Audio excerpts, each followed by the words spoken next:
Okay, we will get started. Hi, everyone. Welcome. This is the Workers Memorial Week webinar being offered by National COSH with a series of amazing presenters from across the country that are both part of our network and extended COSH network of Protecting Workers Alliance.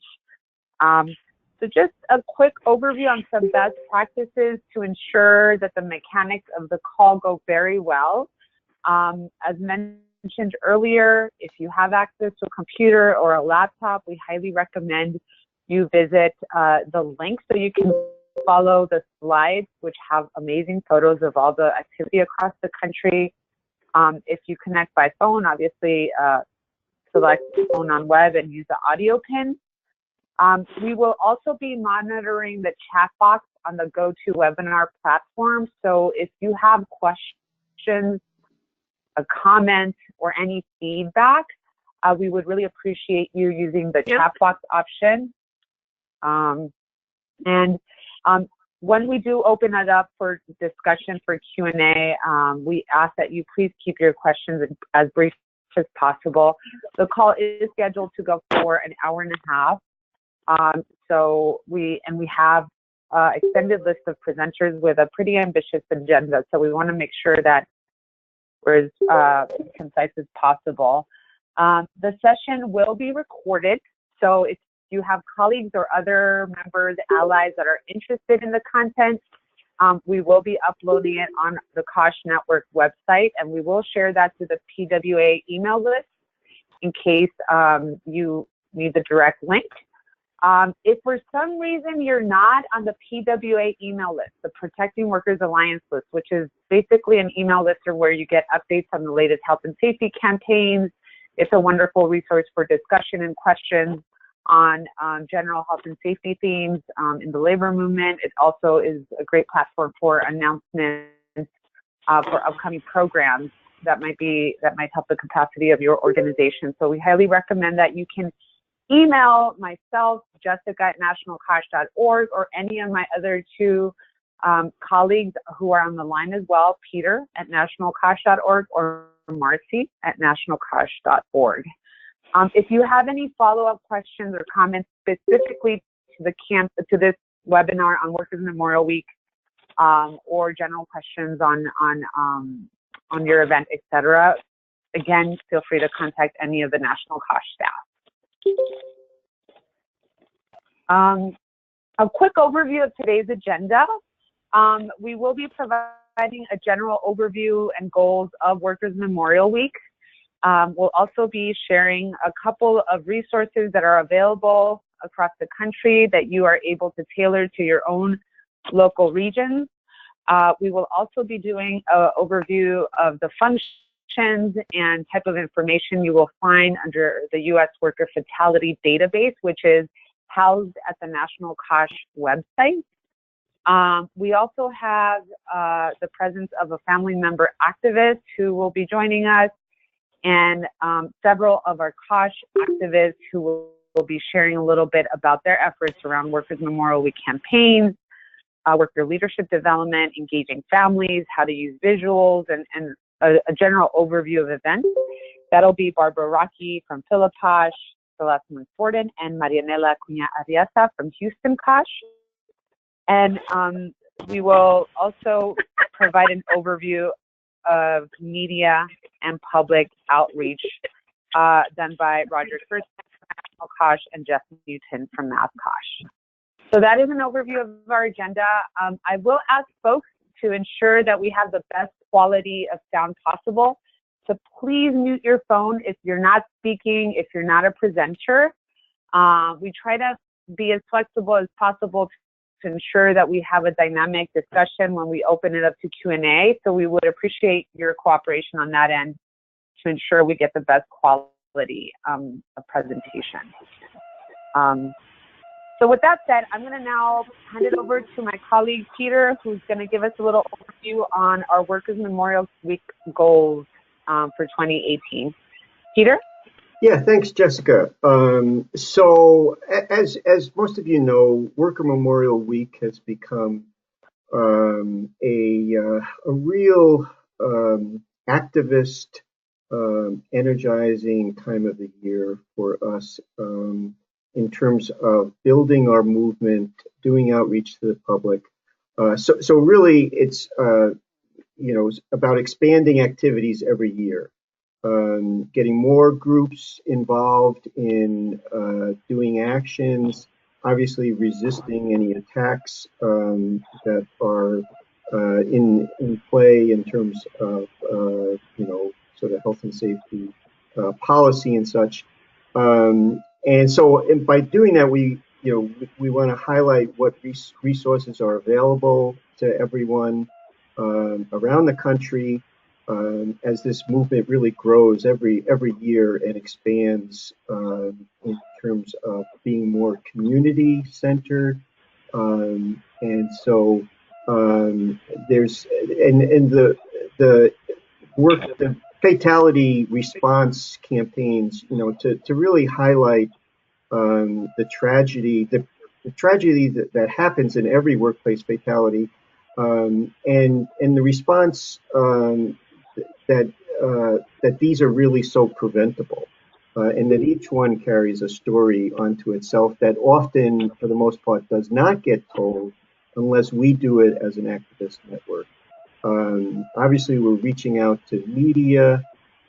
This year, we just put out the announcement for our annual report, which lists a dozen of some of the worst health and safety actors in the country. So that's up, that's out there for nominations through, again, the PWA list.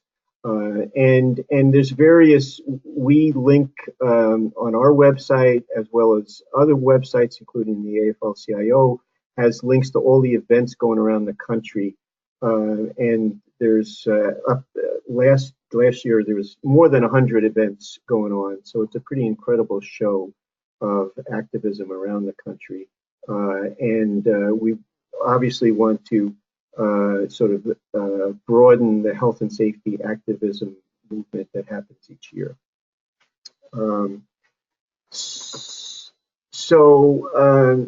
Jessica, you want to go to the, yeah. So here's just an example of, part of the whole Worker Memorial Week is about developing relationships and creating stories about how worker fatalities, worker injuries, and worker illnesses are so preventable, and we're not, there's not enough protections in place.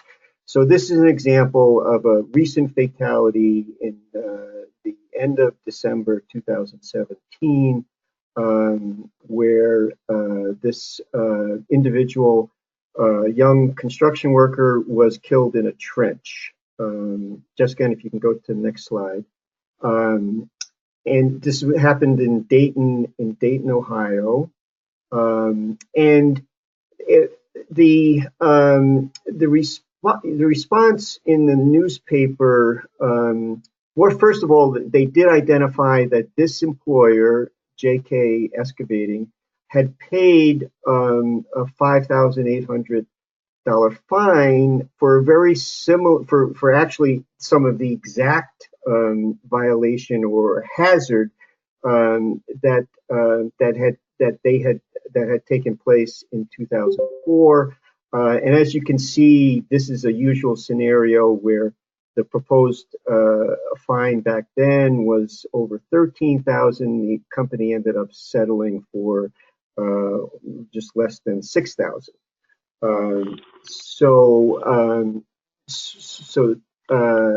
Jessica, next slide. And so, the typical response that we see in the media and such, this tragedy happens. There's some indication that this same company had violations for the same hazard, but the official response from the agency is that they're going to do a thorough investigation, and it'll take months. Typically, as you know, OSHA has up to 6 months to finish a report once they start investigating. Which the proud, sort of, I mean, we all appreciate a thorough investigation, but this is a situation where, and this is a photo, from the media, actually Dayton Daily News, and you can see the trench there. This was a very deep trench which had collapsed, and there was no shoring to which is required, when a trench is being dug like this. So it's a pretty obvious problem, that happened as a result of this fatality. Next slide. So we just wanted to, say this is the kind of thing when we talk about fatality campaigns, that we as activist groups can be responding to these situations pretty immediately, and saying this is obviously, we extend our sympathy and empathy for the family and the community and coworkers that get affected by this.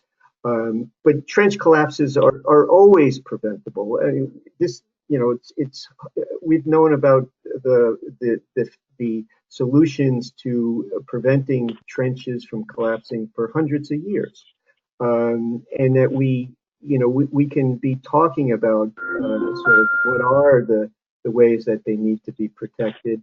And again, highlighting that this is one example where we can that we can point to that this is an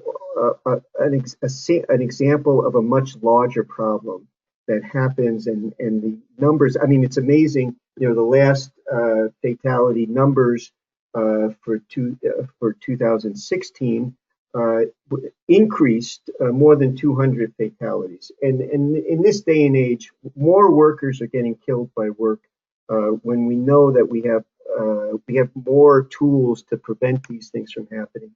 It's literally a disgrace, and it doesn't get enough public attention unless we're out there doing it. So that's just kind of an overview. A little bit about some of the activity that happens around Worker Memorial Week. But we want to move on and to be highlighting some of the resources available to you. And Rebecca Reindell is going to tell us a little bit more about some of the resources from the AFL-CIO. Rebecca. Hi there. Thanks, Peter. So I'm Rebecca Reindell, and with the AFL-CIO, we've been putting out Workers' Memorial Day materials since 1989. We found some of the originals recently. Seems like so long. So I'm going to talk a little bit about the materials that we put out every year, and specifically what we'll be focusing on this year for Workers' Memorial Day. And so in addition to Peter's great overview of, the purpose of Workers' Memorial Day and some of the great actions that folks can take. So every year the AFL has a theme for Workers' Memorial Day, and last year it was Safe Jobs, Every Worker's Right. And this year we decided to keep the same theme because we think it's completely appropriate given everything that's been going on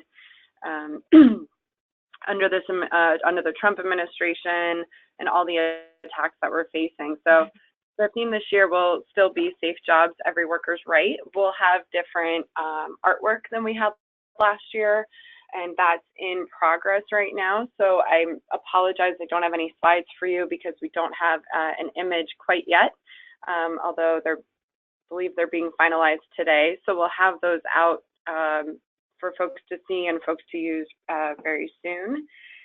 So what we focus on for Workers' Memorial Day, this is a day that we highlight the political environment and the political action behind workers dying on the job. And we remind people that, you know, the OSH Act and the Mining Safety Act promise the workers' right to a safe job.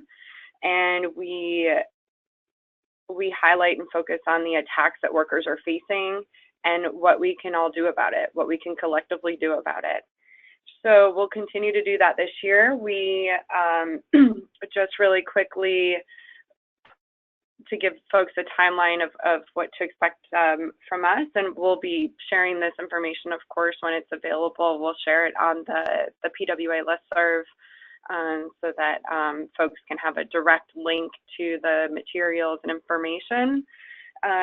In late February, usually around late February, early March, we we post on, we have our website. You can see on the screen, Peter put up a snapshot of last year's website. And so right now we have 2017 still up there, but just so everybody knows, we will have updated for 2018. So the ones that are up there right now are not the current materials, they're from last year. But around late February, early March, we will have our posters and stickers. All the images will be available in the same formats that you see on the screen. We have clip art for people to be able to use to, you know, copy that and put it into their, you know, their local union magazine, or for to give to reporters. You know, they can use when they're publishing any articles around Workers' Memorial Day.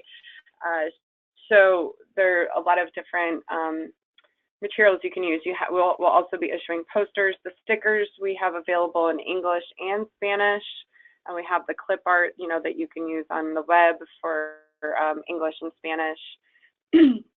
We'll also, when this website goes live, that's where folks will be able to order any Workers' Memorial Day materials. You can just click on that blue button that says Order Materials, and you can just place an order directly with us for any of that. As Peter mentioned, we also have a map of all of the, you know, any activities that folks submit through our website. If you're doing an activity, you know, please submit it, and that way it's posted in as many places as possible, and we can show the great work that everybody's doing across the country around Workers' Memorial Day. So that's what will be up around late February, early March. And then typically in early April, we issue our toolkit every year. And the toolkit contains, you know, sorry. The toolkit contains talking points, sample press releases, different ways to research what's going on in your community, how to find information related to worker fatalities if you already don't know how to go look for that. So do stay tuned.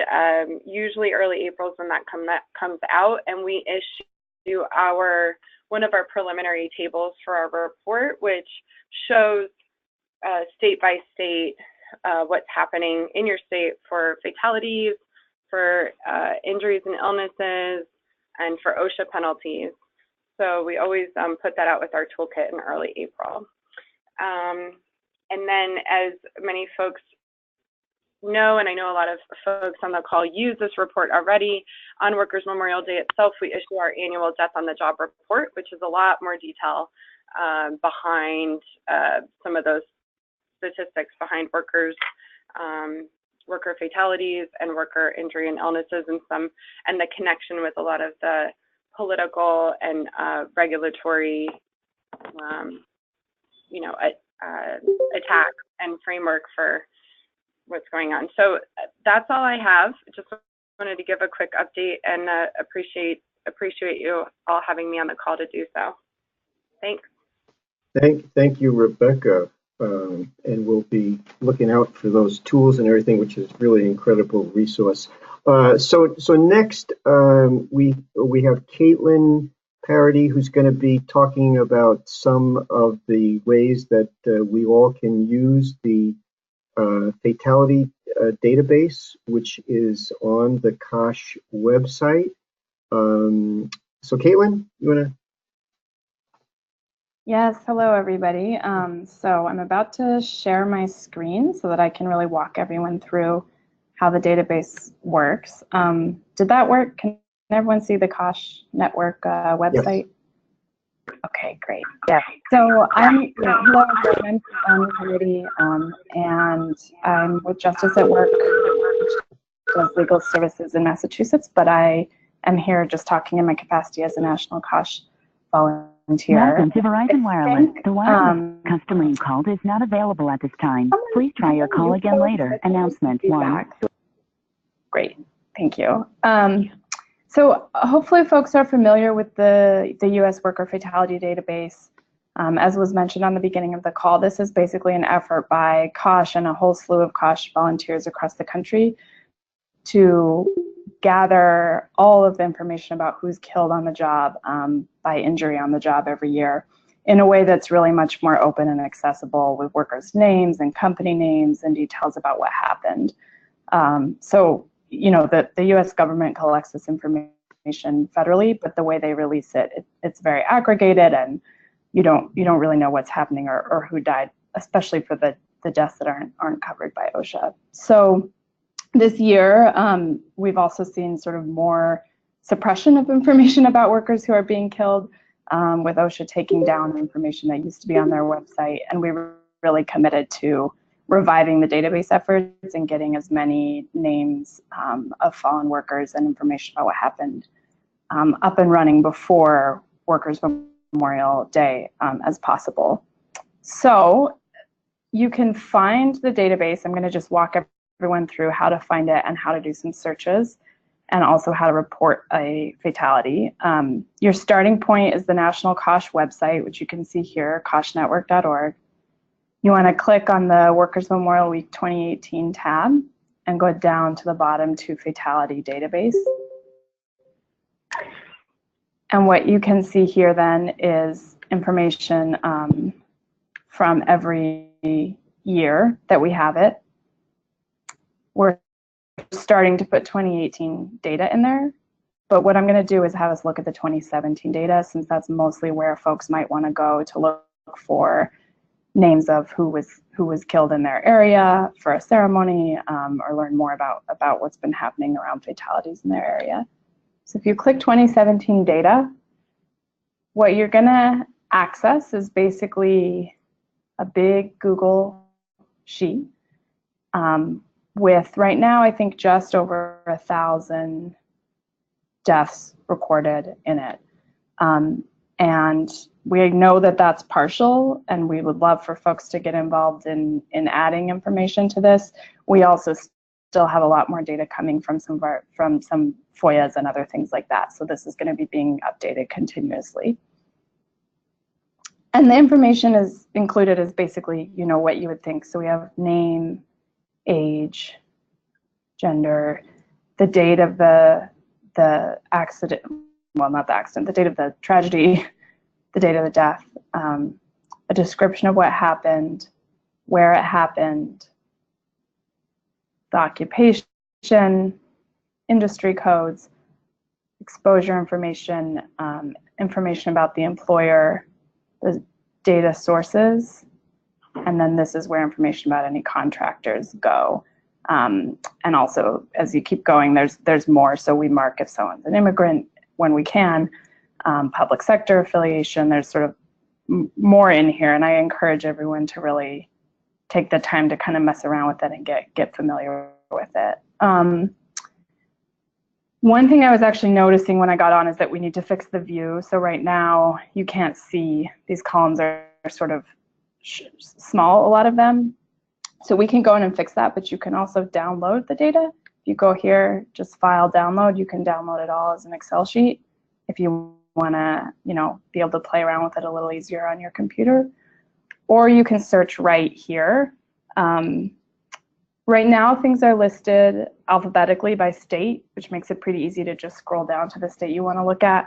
Or if you want to search, for instance, I'm from Wyoming, so maybe I want to look at the Wyoming deaths. You can do Command or Control F, match case, find WY, and that's oh, it's going to take me down to a few other things first, but eventually you'll get down there and you can see who's been listed from your state.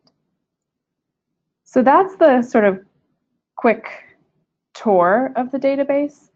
And if anyone has questions about how to use this or wants a little guidance, they should definitely reach out to Marcy at National COSH, and she can connect you with Bethany or me or Hannah, one of the other volunteers, and we can help you pull lists or kind of, you know, walk you through any glitches that you might have. The other thing is that, you know, this is all dependent on us finding this information and adding it here. And so if you're in here and you think, you know, oh no, there's this worker in my town who died and they're not listed, we really encourage you to go ahead and submit that through the form on the database. And I'm going to walk us through how to do that right now. So if we go back to this main page on the COSH website, you can see this report of fatality. And if you click there, we have this form. And what's really nice about this is as you're going and filling it out, it's going to pull up anything that's matching. So it'll help you see if, oh, wait, you know what? That person is already in here and I don't need to add this, which can kind of help us prevent duplications. So I'm going to actually walk us through this right now. When I was looking at the data earlier, I was looking at the Wyoming data and I noticed that someone who died in the Green River Basin in Wyoming, where I'm from, wasn't in there. And so I'm going to go ahead and add him so you can just get a feel for each of the steps. So David Heyer is a man who was working at a rec center, a city rec center in Green River, Wyoming, in September of this year. So you can see I'm typing in his name and it's pulling up things that it thinks sort of might match. And his not pulling up. If he was already in here, it'd come up and say David Heyer. And then I would know to stop. So it's name, age, and none of this is required, but ideally you fill in, you know, as much as possible. Date of event, so when did the actual event happen, which might be different than the day someone died.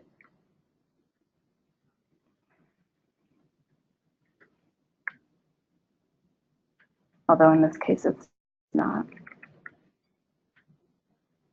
Describing the event, as much information as you have about what happened, which I didn't want to type this all while you guys were watching, so I typed it earlier. He was doing some maintenance on a basketball hoop standing on a elevated scissor lift when it tipped and he very sadly fell. The city and the state. The occupation, you'll see there's a lot of things in here that people have typed in before. So you might find a description that matches, but you can also type your own description. Industry codes are set. This was a public sector, so it's public administration. So fill that out if you know it, and if you don't, you can leave it blank. Was the worker an immigrant? In this case, no. Affiliation, this is our effort to really be able to know if folks were contract workers, day workers, public sector, self-employed, temp workers, or union. So again, choose what you know. In this case, the way that they, the language we use is risk worker was exposed to, so this was a fall. And you can just keep going through these categories. So it's pretty self-explanatory. Origin city or origin state, we sort of think of this as like where the worker would say their hometown was.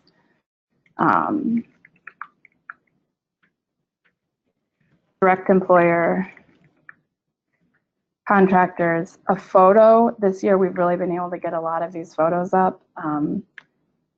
So if you're able to do that, I think that goes a long way towards helping, really tell these stories and humanize them. And then just where you got the information so that we can generally be trying to, convey that this is reliable and that things, that can be a link, the name, anything else you want to say, and your email so that we can reach out to you with any questions.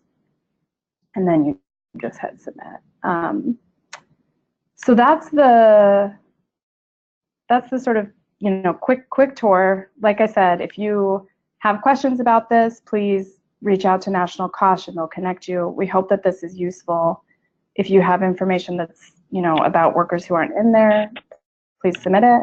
And then the final thing is just, if you have, if you see information in the database that is not correct, also just rather than submitting that through the form, which will just create duplicates in the database, go ahead and send that to Marcy, and she'll let us know and we'll get it fixed.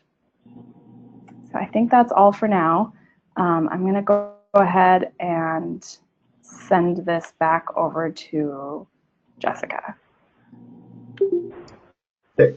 Thanks, Caitlin, and thanks to this database is really the work of tremendous volunteer effort that's been going on at National COSH for like 4 years, and the database is really sort of an attempt to try to identify as many workplace fatality cases where we have additional information other than just the name of the person or that a fatality happened. So it really is a good resource. And so next we're going to have one of the big themes of building this movement around Worker Memorial Week has been the involvement of family members. And we have Catherine Rodriguez from Houston. So with us, and many of you maybe seen Catherine at our conferences before. So Catherine, are you ready to? I'm here. Thank you, Peter. Thanks, Catherine. So, Workers' Memorial Day, thank you guys so much for spending your afternoon with us to bring more awareness about this and help us organize more of these across the country. It's a very important event that we really want to bring more awareness to, which is why we're doing this today. So this first slide that you are seeing here, can you go back one, Jessica? The first slide that you're seeing here is one of my favorites because this is one that USMWF put out a few years ago as their Workers' Memorial Day poster. And this, to me, really just hits home the reason why this is so important. And it says it right, just right there. When somebody dies at work, they're not the only victim. There's always a family behind every worker fatality. There's always somebody left behind who loved that person very, very much. And I think this poster really just hits home with that point. So I'd really like to tell you just a little bit about my father. He was killed at the BP Texas City refinery in 2004. He worked there for over 33 years. He was involved in an incident where he was opening up a water line with 2 of his coworkers. The water line was not fully secured, and so it sprayed superheated water and steam on himself and 2 of his coworkers. One of his coworkers, Maurice Moore, passed away the very next day, and my father was in the hospital for over 2.5 months before he passed away. The third coworker, Robert Kemp, was severely injured but survived the incident. My father was a very proud member of his union, PACE at the time, who later became the United Steelworkers. He was honored at a few Worker Memorial Day events immediately after he passed away, but I did not know about them. I had no idea that they were going on, and I had no idea that he was being honored, but I would have liked to have known. Even if I wasn't strong enough at the time to attend them, I would have liked to know that he was being honored.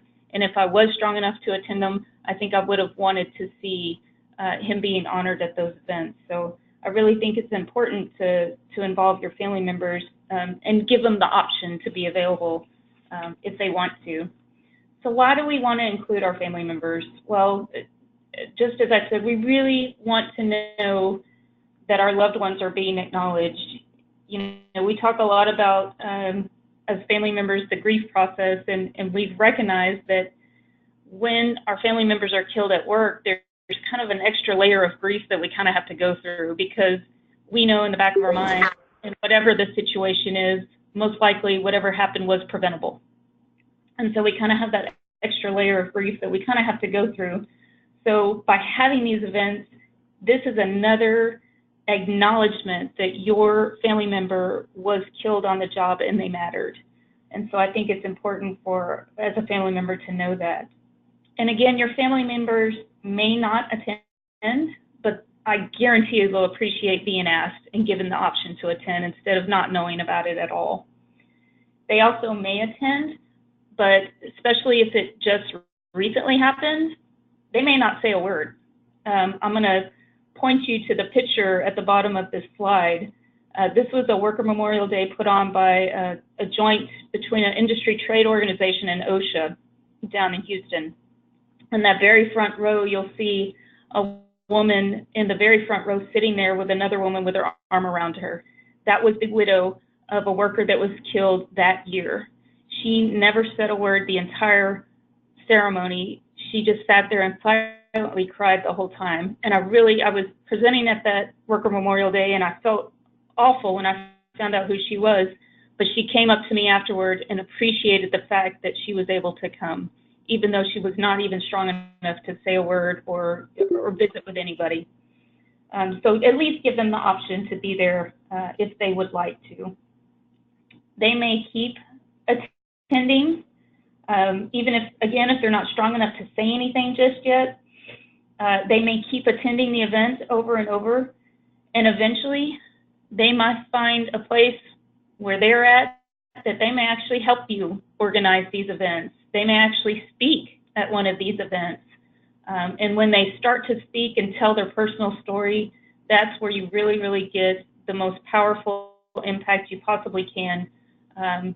This part really attracts the media because you have that human interest story given by the family member talking.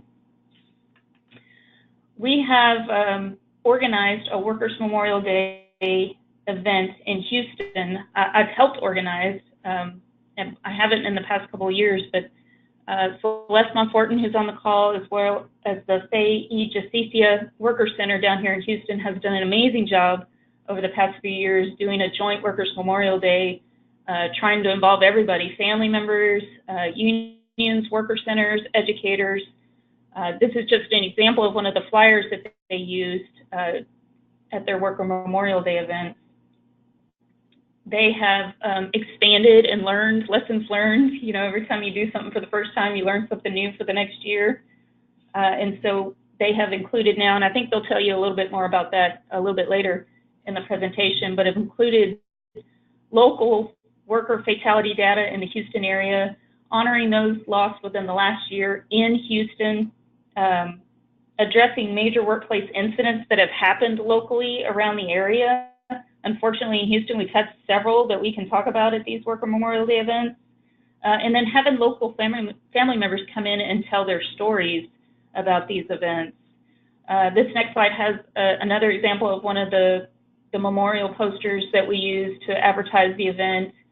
We've used either a color guard or a junior ROTC to present the flags. You'll see both the American flag and the Texas flag. You'll see at the bottom, one year we did a balloon release. After the ceremony, we had everybody come out and do the balloon release there in downtown Houston. The next slide has some pictures of the events at the Union Hall down there, the CWA Union Hall in downtown Houston. That top slide has some family members holding their actual family members' photos that attended the event. That top picture, I really wanted to share that one with you because I really cherished that picture. I didn't even know it was being taken, but that is a picture of me and my daughters putting flowers in worker boots to symbolize those that we lost on the job. And by including my daughters there, my daughters don't even know who my father was. My oldest daughter was only a few months old when he passed away, but by attending these events, they get to realize they get to hear about him, and they get to realize the severity of what happened to him. And I appreciate that a lot by being able to show them visually exactly what they're doing. This next slide is a poster, again, used by USMWF for one of the Worker Memorial Days back in 2009. This is a piece of artwork, just an idea for your posters, is a piece of artwork done by my little sister, who had an assignment in her art class to create a picture using words only. So just being through my father's passing just 5 years out, she decided to create a picture of my father using the words that he said to her all the time, the words that she remembers the most. So this is a picture of him with all of the words he used to tell her all the time. And the thing that really resonated with me whenever she made this is she said, you know, even though he's not physically with me, that his words always will be. The next slide is just an example of some of the things that we use at the Worker Memorial Day. We want to talk about our loved ones and tell the personal stories, but we also want to remember, you know, our past history. And, you know, as you all know, we learn from our history, right? And we want to learn it, and we want to examine it to make sure that it doesn't happen again. So as a family member, you know, sometimes we're not aware of the things that happened in the past. We kind of get thrown into this worker health and safety movement when something happens to us. And so we like to share with the group or at our events the things of the past so that we make sure that we do not repeat them. We also like to share statistics and facts to make sure that people are aware of what's going on that you may not be aware of. I'll second the AFL-CIO's Worker Memorial Day Toolkit. It is an amazing toolkit that gives you absolutely everything you need as far as facts and figures and things to present to people at these events. And obviously, we want to make sure that it doesn't happen again. So we were hoping that these things will spark some activism from either our family members or anyone in the group who's attending these events to meet with their congressional leaders, their Senate leaders, their local leaders, to talk about what's going on here. These are pictures of some of our local congressmen down in Houston, Congressman Al Green, Congressman Gene Green, both very good friends of the United Steelworkers down here, who even actually attend some of these events, Worker Memorial Day events, and or send one of their representatives to the event. The last slide is just a few pictures and items that you can use in your events.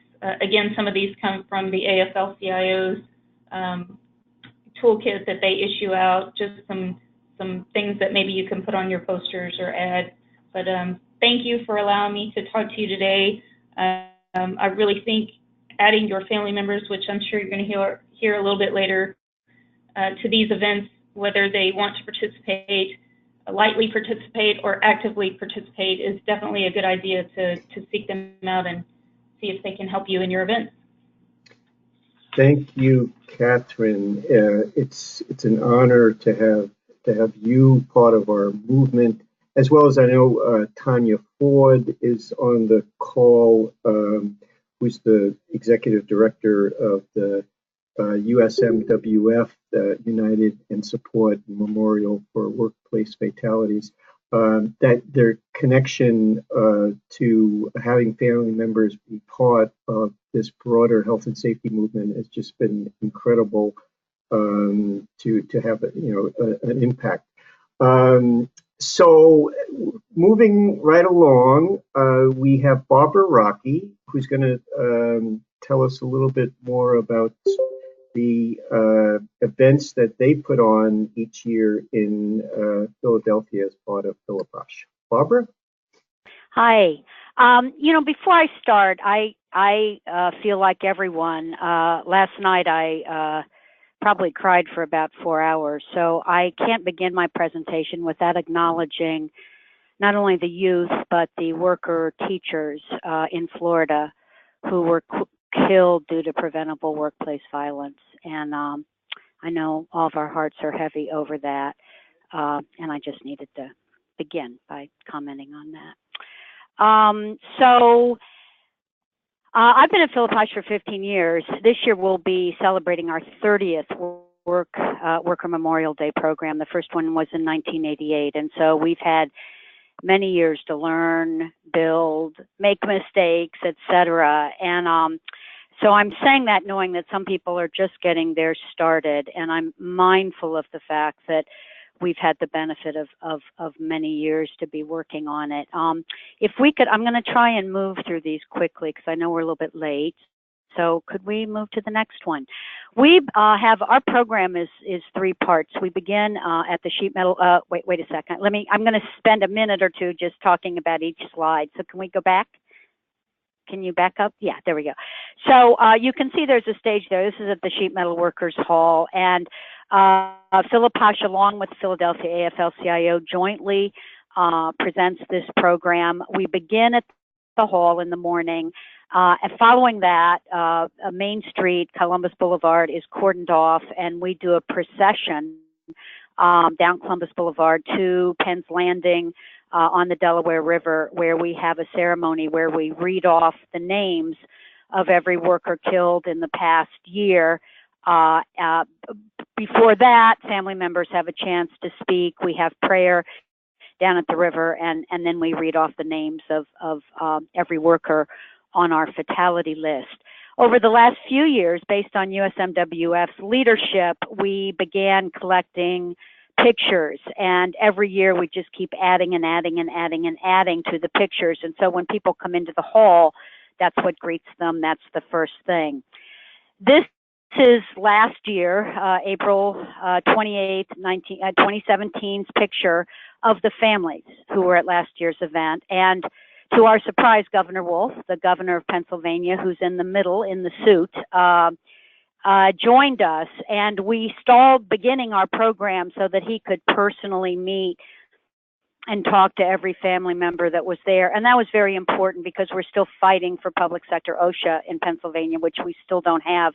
Some of the families that were there are in the public sector, still don't have OSHA rights. And Governor Wolf, in his remarks, and then he ended up staying for the whole program, committed that if that bill gets to his desk, he'll sign it. And there's no question that was a result of the people in this picture. You'll see in the picture is Holly Shaw, who was the original leader family member who got involved with Philippi. She's now an alternate on the National COSH board, involved with USMWF, and she's on a cruise this week, which is why she's not on this call.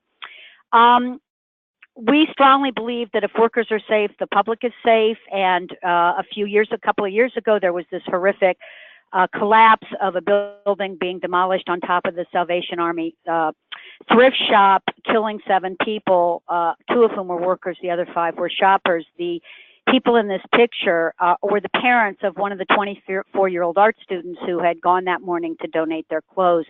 Nancy Winkler, the mother, spoke at our program and revealed for us for the first time that they know from forensics that their daughter Anne was alive for 10 hours under the rubble before she died. And they have been very involved in helping push for prosecution in meaningful ways, and now we've engaged the governor to help us with that. It's been talked about a lot in terms of how do you reach family members. We, as we build fatality information, we go onto social media, we go on to obits, every place we can find to find family information. But we have to think about outside the box too. This is a picture of me with the regional director of OSHA, Rich Mendelson, the area director of Philadelphia, the area director of Delaware. They come every year to our program, join in the entire program, including the procession. And although they can't give us family information, they give all the families they interact with a copy of our flyer about Worker Memorial Day. And this year, one of the families who joined us had been given the flyer by OSHA, wasn't ready that year, but then called us last year to see if we were still doing the program. And so OSHA is a really helpful ally to us in the way they can do to help us reach family members. Next slide.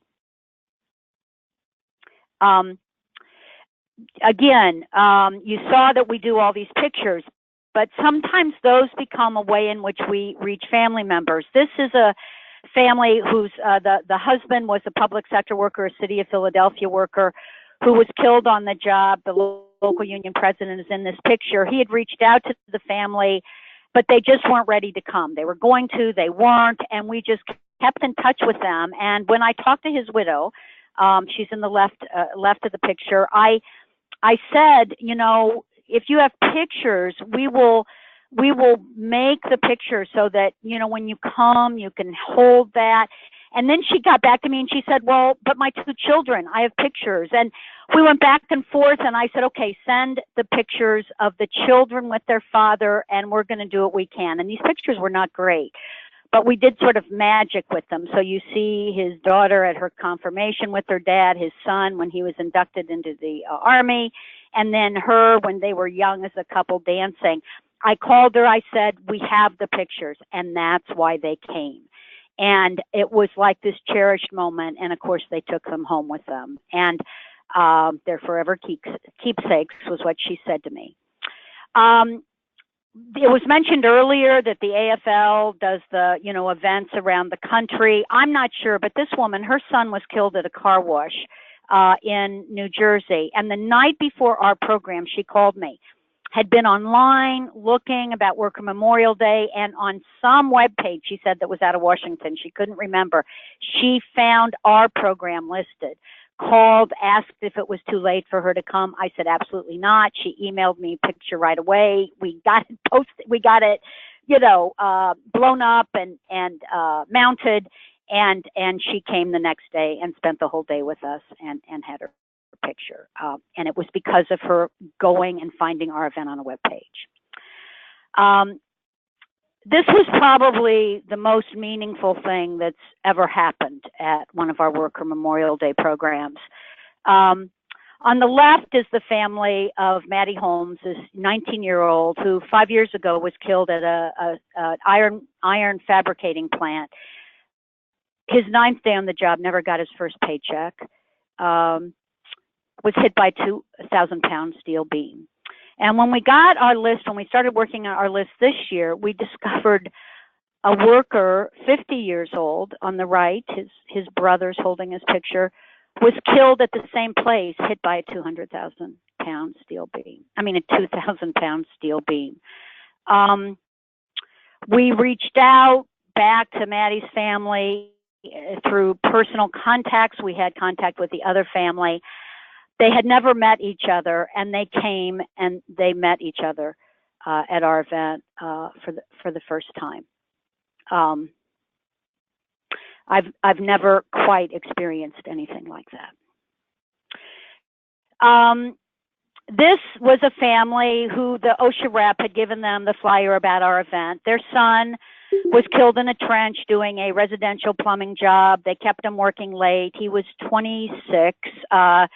It was dark. It started raining. They put a little yellow line around the trench, and a woman who lived on the block driving her SUV was disoriented, couldn't see where she was supposed to go, ran over the trench, broke his back, and he died. He was 24 in the trench. What was so amazing about this was down at the river at our program at Penn's Landing when we read off the names. And the family came up to me. They did a whole table, and they said, how did you, you know, we came for free. We're so grateful. How did you pay for this table? And I said, well, actually, a local of BMWE, Amtrak employees, we talked about it at our board meeting, and they voted to add a contribution to pay for your table. And they said, and I said, they're actually here. And if you want to do the next slide.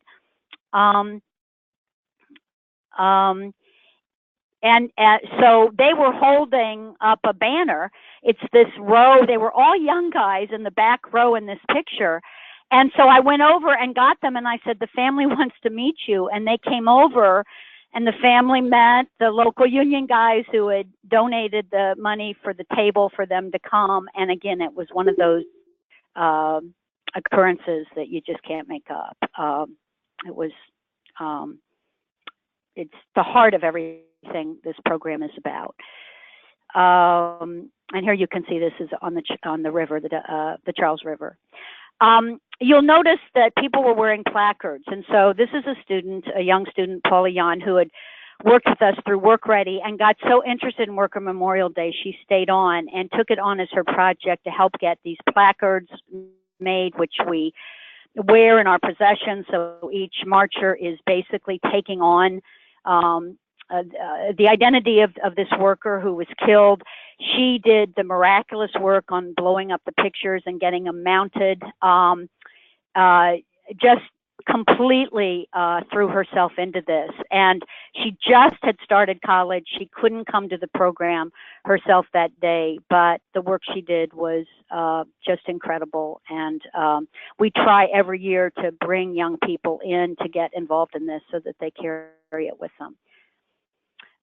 Another way of reaching families is obviously if you get good press, then they read it. We had a family call us this year, the 2 days after the event, where they had read Jane von Bergen's article and didn't know about it. It was a family we never found their contact information about, so they're going to come this year. So press has a lot of value to it, but it's also an important way to reach families. Sadly, Jane von Bergen is now retired, but to have a press person who really comes to the event, who talks to the families, you know, who's not just doing a press release and sending a cameraman, makes a huge difference. And wherever you can try and nurture those kinds of relationships, it pays off. And every year we reach new families because of the articles Jane does. Our program is co-sponsored with the AFL-CIO, but being a union-based organization, we've had support. So this is a picture of the Health and Safety Committee of the United Steelworkers at Merck Pharmaceuticals outside Philadelphia. Their whole committee has started coming. As a result of that, they now come to the National COSH Conference.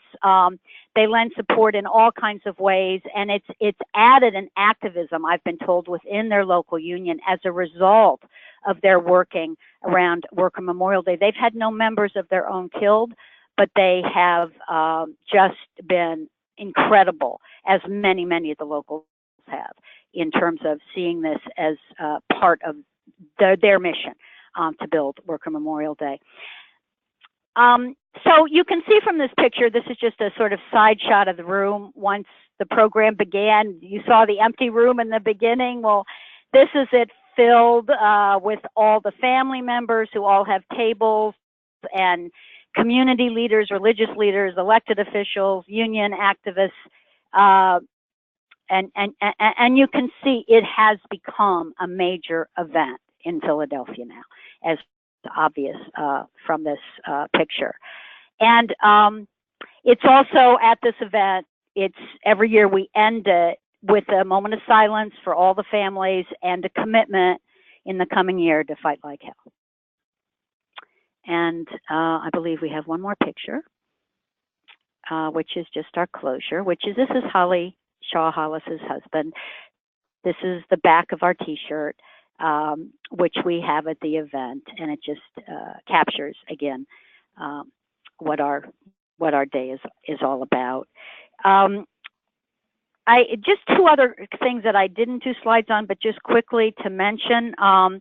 One is this past year also, we had two interpreters for the hearing impaired.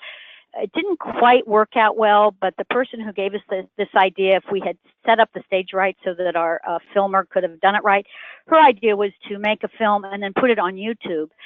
We know that it's difficult to reach hearing impaired workers, but they have a network, and Carol felt that if through that network, because her children are hearing impaired, they could be told that they could go to YouTube and then see the whole event, and it would be signed, that would be opening up new doors. So that's something we're working on. We almost got it done this year. Next year, we intend to get it done. The other thing is we do a lot of training all year long with immigrant workers. At past Worker Memorial Day programs, it's sort of been up and down in terms of having a good presence, not just from organizations who work, that represent the immigrant community. They come, but the family members, it's very difficult. Very, very difficult to get the families to come And probably I think there needs to be more discussion among us all in terms of how to work on that to do it better. And that's it. Thank you, Barbara. Incredible work, and this is really sort of history in the making every year. And on that theme, we're moving to the next presentation with Celeste Montforton and Marianela Acuna down in Houston. Hey y'all, this is Marianela with the Justicia Worker Center in Houston, or Houston COSH.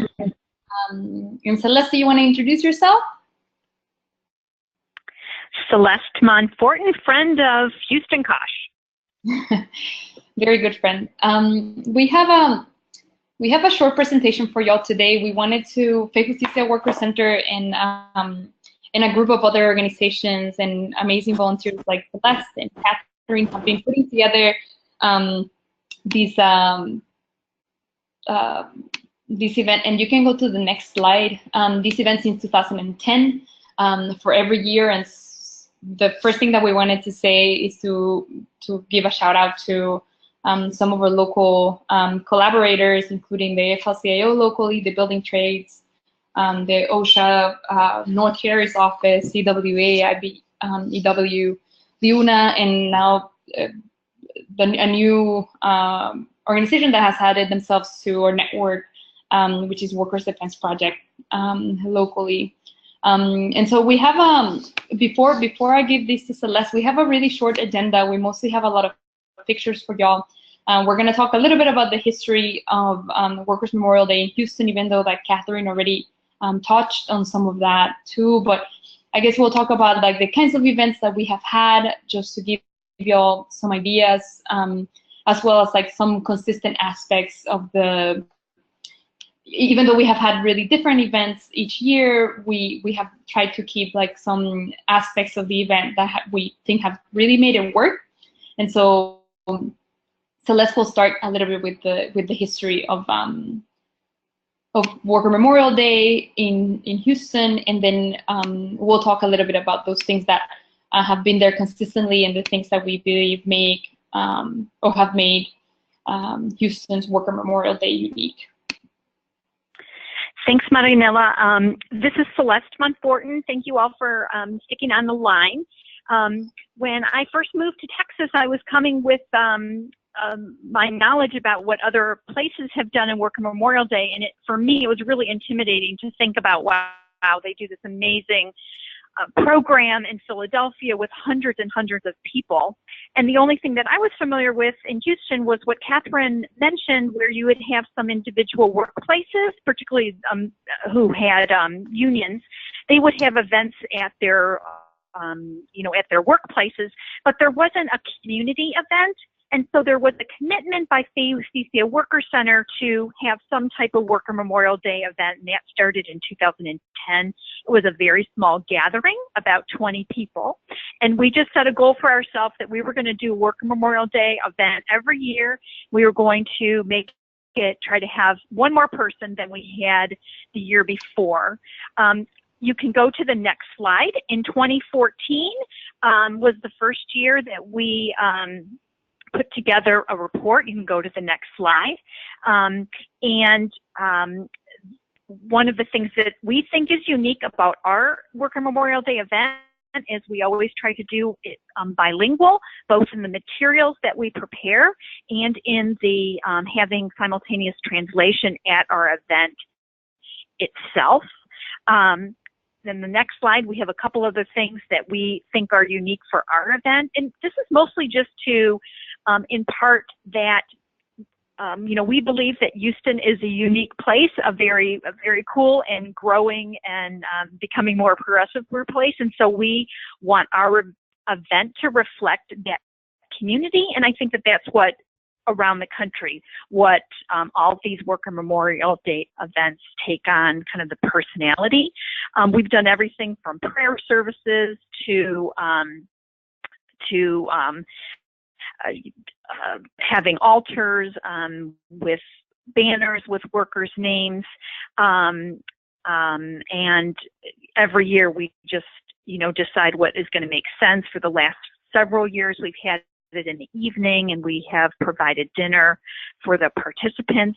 The next slide, in addition to the ones Catherine showed, a couple more slides from our event. Last year we had the surprise visit of Sheila Jackson Lee, one of the congresspersons from Texas. She just showed up. I noticed her there in the audience and asked her to come up and speak. We've had Julian Alvarez, who's Texas commissioner on the Texas Workforce Commission. The year before that, on the next slide, we have the new mayor of Houston, Sylvester Turner. This is the first year that we did a proclamation from the city of Houston. We also had a proclamation from the state of Texas. The next slide shows some additional photos. We have really endeavored every year to make a poster with all the photos, and one of the local unions, the building trades, takes that poster board every year and now has 3 years of those posters in their offices. So we bring those posters back every year, and not only are we having the message of those workers who died in, the previous year, but we have the display from all of the other years as well. On the next slide, just some additional photos of our displays and our altar. On the next slide, we just have a little bit of information about what we've tried to do consistent. We've always wanted to have testimonies from workers and injured workers. We've always had workers involved. You can go to the next slide. Workers involved in reading of the names, fully bilingual. We have someone from LIUNA. You can see in the bottom photo there, Jeff Santori, who provides our music. A couple of years ago, he wrote and performed his own song about Worker Memorial Day. We have had that every year at our event. So it's really unique that Jeff provides the music as people are gathering, when they're eating dinner, and then we incorporate his musical talent into our program. The last 3 slides really are the main highlight of our event, and what we really try to reinforce, and you can just flip through these, Jessica, is that it is about the workers. We try very hard to get as many worker faces and names and the stories of what happened to them. And the feedback, we get feedback on our program every year, which helps us improve it from year to year. And this is the part that is most meaningful to people, is the reading of the names. And I'll end with this, that last year, one of the local OSHA offices here in Houston, the area director actually purchased a wonderful bell, a very powerful but beautiful sounding bell that she's donated now to our event, that we ring as part of our reading of every one of the names. So on behalf of Marianella and the Phase DCO Worker Center and our other partners, thank you so much for allowing us to participate in the webinar. Well, thank you. Thank you so much, Elise. As you all are planning, you're wanting other folks to brainstorm with. We're going to be doing some fun Worker Memorial Week that will be powerful and that will be more direct action related at City Hall, and have a ceremony this year. So if y'all want to brainstorm, both Celeste and I are very available to talk. Thank you, Marianella and Celeste, for that inspiring work that's being done, and just again a sample of what kinds of things are being done around the country, and expanding all the time, and will expand this year. And there's a lot of unique models about sort of what's done. So Roger Kierson and Jeff Newton are going to tell us a little bit about some of the things reaching out for public relations and media outreach and such. Thanks, everybody. I'm Roger Curson, and I do media and social media for National COSH. And we're running a little late on timer. I want to start out. I'm gonna share my screen and show you some of the resources we have available for you to use on the National COSH website. But that's not quite getting there, is it?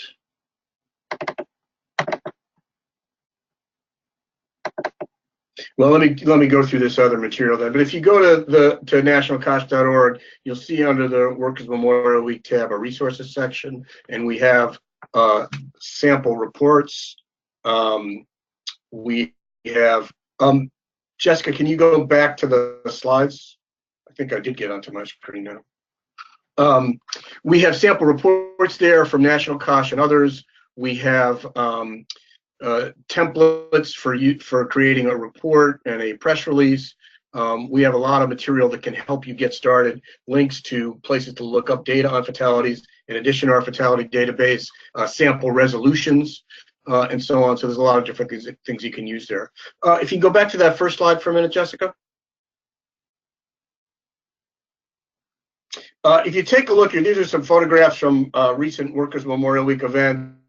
Up there is New Labor carrying a coffin. This is a SoCal COSH press conference. And I would just encourage folks, take these as an example and think as visually as you can when you organize your event, because that's going to help draw television, and it's going to give photographers from news organizations something good to look at. If you look at the gentleman on the left, he looks like he came right off his shift to go to the press conference. I'm going to bet you he didn't come straight to work, but that somebody said to him, hey, wear your hard hat and your vest because this is about workers. So you get a much better picture there than if he was dressed differently, because it communicates right away that he's from a workplace setting and the hazards he could face. Up on the right, you see a coffin there. Obviously, an extremely moving example that we're dealing with life and death issues here. We're fighting for workers' lives, and we can prevent tremendous harm if we're able to do so. Those kind of visual images are really going to help you draw out press and get media interested in what you have to say and help carry a message there. Since we have just a few minutes, let me turn it over to Jeff, who does communications for Nash COSH, which does a terrific job every year, and he can give you some perspective on what they do to turn out local press in Boston. Jeff, go ahead. If we have time after, we can take some questions. I can show some of these other slides. Yeah, can everyone hear me? Okay, perfect. Al just gave me I just saw Al give me a thumbs up. So basically, one of the things that this is kind of a long-term game in the fact that what every COSH group should attempt to try to do, even when it's not Workers Memorial Day, is try to establish your group as a resource to the media. And how Mass COSH has done that in the past is that if something has come up regarding occupational safety and health in the news, we would issue a kind of statement to let reporters know that there's a group that's concerned with this and that can kind of discuss it at more in length. And what we've discovered over the past couple of years of doing this is that a lot more organizations publish our work, and a lot more reporters come to us looking to cover stories. And so trying to establish yourself as a resource by issuing kind of statements, it doesn't have to be incredibly comprehensive either, kind of just letting the media in your area know that there is a group that's kind of sympathetic to workers and their issues, allows reporters to think, okay, this happened in the news, we want to get some kind of opinion on it, let's talk to X group, and they'll give you a call. And so one of the things you need to do that in order to both establish yourself as a resource and also kind of get media attention around Workers Memorial Day is, I know that a lot of COSHs tend to be small, but if you could assign a staff member with a task whose job is to look up emails for newsroom in your local papers or TV rooms on TV stations, if you type in, like you probably each know the major papers and news channels in your area, if you go and try to find their website, you will see that a lot of them have what's called submit tips, kind of a section like that, and they're usually like emails like news@WNBC7.com. They make those kind of things readily available, and if you research what those are and you put them into an Excel list as well as the phone numbers as well. So usually they'll say to reach the news desk, call this, or email newsdesk@xyz.com. Get that in an Excel list. And what that will do is allow you to, whenever something happens that you want to make a statement about, you just pull up that list and you send emails out through that. And getting that list is unbelievably critical. So I would definitely prioritize that when you get a chance. And what COSH also does is about 3 weeks before Workers' Memorial Day, we'll go to the major news players in our area, and we will offer them an exclusive to cover our report. And that is very much first come, first serve. So if an organization says, we'll get back to you on that, just let them know that you are going to commit to the first organization that kind of agrees to do an exclusive, because it's not an exclusive if more than one organization wants it, more than one news organization wants to cover it. And then what you do is you kind of submit the report to them about a week or two before the event, letting them know. You speak to them on the phone, you make it abundantly clear that nothing about this report can be mentioned or published before Workers' Memorial Day itself. And actually a lot of reporters are used to this. It's not crazy for them, but it allows them to kind of see what's in your report and develop kind of a more substantial piece on their end. So that's pretty critical as well. And then a week or two before Workers' Memorial Day, go into your networks and see who you think would be a person who would be willing to speak to the media. For the most part, a lot of news channels are going to be interested in speaking with your executive director, but they'll also be really interested in speaking with a family member. If you have a family member who's willing to talk to the media, they'd also probably be really interested in speaking with a trainer who has firsthand knowledge of workplace health and safety. And so it's really kind of letting these places know via phone call, actually, that you will be willing to kind of offer interviews. And then I also want to go in a little bit into how COSH gets the most attention to the report, is that we issue the report about a week before actual Workers' Memorial Day we use Photoshop to put on the cover, and embargoed. It basically says embargoed until the evening before Workers' Memorial Day. And what we do is we send it out a week before, because a lot of papers are also weekly in that they don't publish daily. And so if you get it to them a week before, they can time an article to release right around the time of the embargo. They can't publish it before, but they could publish it either maybe they publish the day after or a few days after. And that's pretty critical. And you use that Excel list that you created of the newsrooms to blast it out there. And what you do is you send that embargo report out with highlights of the report in the actual email. And what we've found really helpful is try to lead the email with an event that's kind of already in the news. So let's say you had a construction death recently in your area. Look in your report and see if you've covered construction death a little bit more thoroughly, or lead with the fact that X amount of construction workers died. Basically, the media will kind of want to discuss something that's already news. It's actually easier. I shouldn't say wants to all the time, but it's easier to get something published if you are also talking about something that's already happening in your area. And so we've done ones on workplace violence. We've done ones about falls, and really kind of try to lead your communications to the media with something that's already newsworthy. And then call these papers after you send out this email. Usually we send out the email 3 times, usually 3 days before the event. Actually, we send it out a week before, and then 2 days before the event, and then 1 day before the event. And each time we call the papers and say, hey, I'm just following up on this press statement or release or whatever you want to do issue out there. What do you want to call it? And you want to offer them an interview. You want to see if they're willing to cover it. Basically, these reporters get these calls all the time. So it's, even though it seems a little bit intrusive, basically asking them, what are your interests in this?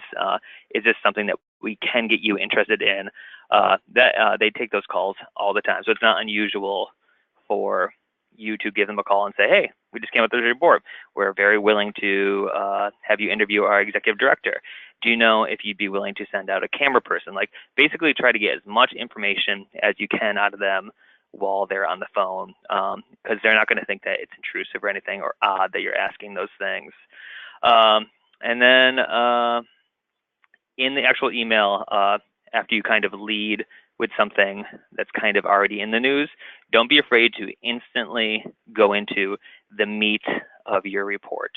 And reporters really want to hear, they want to know the number of workers killed. They want to know how that compares to past years.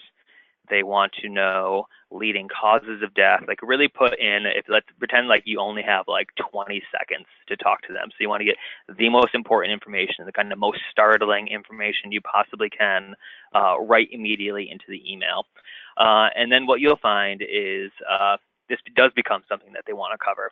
And so they will actually want to talk to their executive director, and they'll want to publish your report, and they'll want to kind of explore more thoroughly, and just kind of really try to be a really good resource for them. Because what will happen is, let's say 3 months from now, they hear about a transportation related death. They're going to realize that they just spoke with you guys a few months ago on this, and they're going to want to know if you have a statement on that. And it kind of snowballs.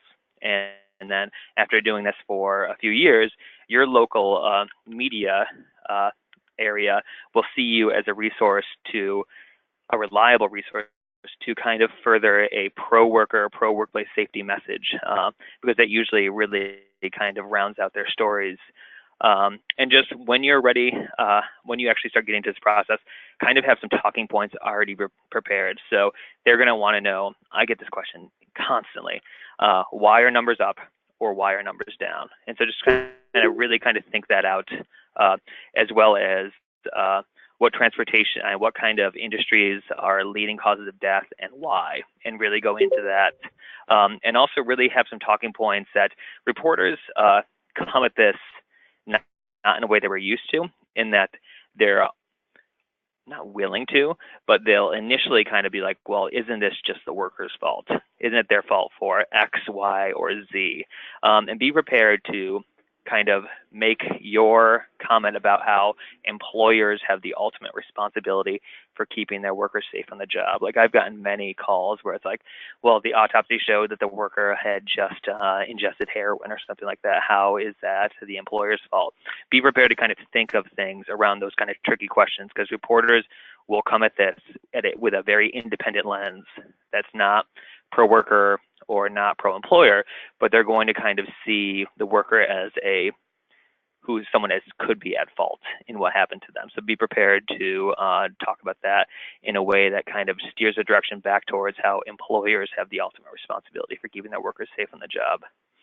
And that's kind of how Mass COSH has done it. And what's going to happen is maybe the first year you don't get much of a response. In the second year, you notice, oh, there's a news place that I contacted last year that's actually interested in this year. And so it's kind of this, if you just do this year after year after year, news stations will come to expect this. And before you know it, like last year, we got our report on the cover of the Boston Globe print edition, because they were just so new that we were going to do this, and they saw us as such a trusted resource. And we usually get hundreds and hundreds of hits from Massachusetts all the way to California. So this is a tried and true way to get great attention directed at your organization and your mission. Great. And that kind of wraps up my talking points. Thanks, Jeff. That was terrific, and I think a really good overview of the tips and tricks there. We're just about out of time, so I'll just say, Marcy put my email on there. If you need help building a list in your community, or ideas or strategies about how to shape an event. And the only one thought I'd leave you with is that to journalists, you need news, and we're just showing you some of the coverage people have achieved all over with their reports. Just if you hold that slide for a second. So workers are killed and hurt and injured every day. Why is this news today? Why should I cover it now? Because this problem is always going on. Well, you have new facts and information. Like Jeff said, it's catnip to say, here's the number of deaths in this city this year, the number of fatalities in our state this year. Or you have workers and family members who are directly affected. If you have those people within your network who've either lost a family member or they've been involved in a workplace incident. Reporters want to talk to those kind of facts. And then just the event of a gathering. Philipposh has this great breakfast, and it's a moving event, and they go to the river, and it looks good, but it's also the fact that you're gathering. When we get together, that's how we make change. So we've tried to make Workers' Memorial Day just like Memorial Day for veterans and members of armed services. This is a memorial for the millions and millions of people who work and are exposed to preventable injuries, and it has in places like Massachusetts and Philadelphia, where COSH groups have done such great work. It's sort of on the radar screen, but local unions, central labor councils, all kinds of people have taken off with this, and we've claimed this territory in April. So you have an opening to do that in your community, and again, we're available to help you. You can check out the Workers' Memorial Week resources on our website for sample reports and so forth, or reach out to any one of us, and we can talk about how to shape an event, turn the media out, and make this as memorable as it should be. So we're almost at 3:30, so I'm going to wrap and turn it back over to Peter. Thank you, Roger and Jeff. Yeah, so we are wrapping it up, and a couple of last announcements and campaigns. We have the list for the resources that we have on the website. One campaign that we wanted to just let you know about is a new campaign related to the issue of workplace fatalities that have occurred related to the use of paint strippers that have this methylene chloride in it. And there's a public campaign that's literally just starting to get off the ground, which is a petition to ban this really dangerous chemical that's in these common paint strippers that are available at the local hardware store, including Home Depot and Lowe's. And so you'll see more about that coming up in terms of a campaign highlighting some of the problems, some of the workplace fatalities that have occurred, the family members. There's a photo of this is the mother of a 21-year-old worker who was killed with this chemical. Obviously, chemical hazards are a huge issue for fatalities. Often they're underreported and sort of invisible, but this is a case where there's been quite a few workplace fatalities related to the use of these chemicals. So with that, we really appreciate all the incredible presenters. And we do have plans to have a follow-up phone call next month. Oh, and also on the slide this is a recent book by Jonathan Carmel, Dying for Work, which he actually tells the story of a lot of family members, including Catherine Rodriguez, who's on the call, and he's willing to actually help in events, worker memorial events, and such, and basically get people to know more about the stories that are out there. We are planning a follow-up call, which is Thursday, March 22nd, same time as we had the webinar today, 2 p.m. Eastern Time. We have a call, a webinar next week in Spanish, next Thursday, the 22nd at 2 p.m. As you may know, if you're on the PWA listserv, we do a monthly call on the second Thursday of the month at 2 p.m. Eastern Time. And of course, we will be doing a conference in 2018, same time of year, December 4th to the 6th at the Maritime Institute in Baltimore, Maryland. Any other final announcements before we and officially end the webinar. Hello? Hello? Yeah. Whoever it Peter? is, you have an echo. Okay. It's Jaribu. I was trying to ask a question about the slides. The slides will be, Jarib, if you could mute yourself because you're Muted. Unmuted. The echo issue. We will have the slides. We will have the recording of the webinar linked to the website. We can also link to the actual slides separately too. So thank you all for being on the call. We really appreciate your participation, and we look forward to working together to again make this year's Worker Memorial events history in the making in terms of expanding their impact around the country. So thank you very much. Thank you. Bye, everyone.